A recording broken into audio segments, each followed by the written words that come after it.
მას შემდეგ რაც თელმა ქვეყანა და დაწუნებული ვარ არა მხოლოდ ქვეყანა გაცდა ეს ბორჯომის ფარგლებს დღევანდელი განვითარებულ მოვლენები და ქვეყნის ფარგლებსაც ქართულმა ოცნებამ დაიხია დაახლოებით 1 საათის წინ მიიღეს როგორც იქნა დავალება როგორც პოლიტიკური ხელმძღვანელობისგან აღარც ერთი ქართული ოცნების წარმომადგენელი აღარ არის დღეს შენობაში და ბუნებრივი აღარ არის საფრთხე რომელიც ემუქრება რომელიმე ოპოზიციურ საკრებულოს დეპუტატს ჩვენ ვტოვებთ ახლა საკრებულოს შენობას და ბუნებრივია ეს არ ნიშნავს რომ ჩვენ ბრძოლას ვანებებთ თავს.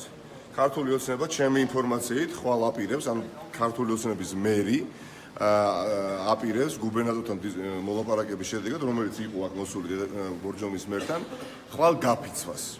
ამ თვალსაზრისითაც როგორც ჩანს თვითმმართველობის ისტორიაში სოფლიო თვითმმართველობის ისტორიაში შევა როგორც რეკორდსმენი ქართული ოცნება გულისხმობ რას შემდეგს, როდესაც ხელისუფლებაში ხარ და შენ იფიცები. ისინი აპირებენ გაფიცვას, არ გამოიყვანონ არც ერთი ავტობუსი ხვალ ქალაქ ბორჯომში, დახურონ საბავშვო ბაღები, დასუფთავების სამსახური ხვალ არ ამუშაონ და ეს ყველაფერი გაასაღონ იმ დაგვარად თითქოს ქალაქის ფუნქციონირებას, ანუ ქალაქში სამსახურების ფუნქციონირებას ხელს უშლის ოპოზიციური უმრავლესობა, რომელიც არის წარმოდგენილი ბორჯომის საკრებულოში. მე იმედი მაქვს, რომ ამას ხვალ არ გააკეთებს ქართული ოცნება.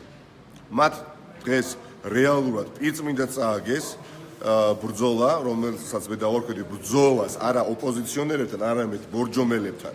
დიახაც, ისინი დღეს იბრძოდნენ საკუთარი ხელფასის გაზრდისთვის, საკუთარი ხელფასების გაორმაგებისთვის და ბორჯომელების ნება, კეთილდღეობა, წუხილი საერთოდ აღარც კი ახსოვდათ.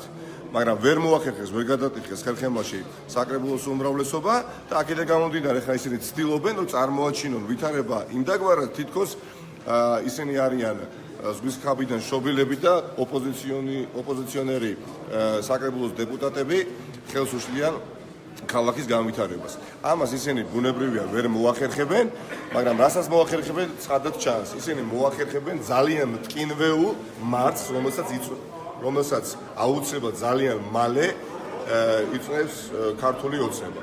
ის რაც დღეს ჩვენ აქ დავინახეთ, მეგობრებო, ეს არ იყო უბრალოდ ძალადობა და აგრესია. ეს იყო ძალადობა ბორჯომელებზე, ძალადობა ბორჯომელ სტუდენტებზე, ძალადობა ბორჯომელ პენსიონერებზე, ბორჯომელ სოციალურ დაუცველებზე და მათ ეს არ გაუვიდეთ და არც გაუვათ, მაგრამ ამის განზოგადებას თუ მოახერხებთ, ჩვენ დავინახავთ რას. წარმოიდგინეთ, 74 მუნიციპალიტეტია ქვეყანაში. 73 მუნიციპალიტეტში გარდა ბორჯომისა, ქართული ოცნება ყველგან არის უმრავლესობით წარმოდგენილი და იქ რა ხდება? ადვილი გამოსაცნობია. რამდენ ხელფასსაც უნდა იმდეს იწერენ, რამდენ პრემიასაც უნდა იმდეს იწერენ, რამდენ დანამატსაც უნდა იმდეს იწერენ და ერთადერთი მუნიციპალიტეტი არის ბორჯომის მუნიციპალიტეტი, საკრებულო თვითმმართველობა, სადაც ეს ვერ მოახერხეს, სამაგიეროდ მოყარეს ზონდერები, იჩხუბეს, დაარბიეს, მაგრამ მაინც ვერ გაიტანეს თავისი, ასე ვთქვათ, ზრახვები. ამიტომ ხვალამდე ჩემო მეგობრებო და მე იმედი მაქვს, რომ მთლიანი პოლიტიკური ოპოზიციური სპექტრი, მთლიანად არასამთავრობო სექტორი, უბრალოდ ყველა აქტიური საზოგადოების წევრი გაერთიანდება დემოკრატიული არჩევითი ორგანოს გადასარჩენად.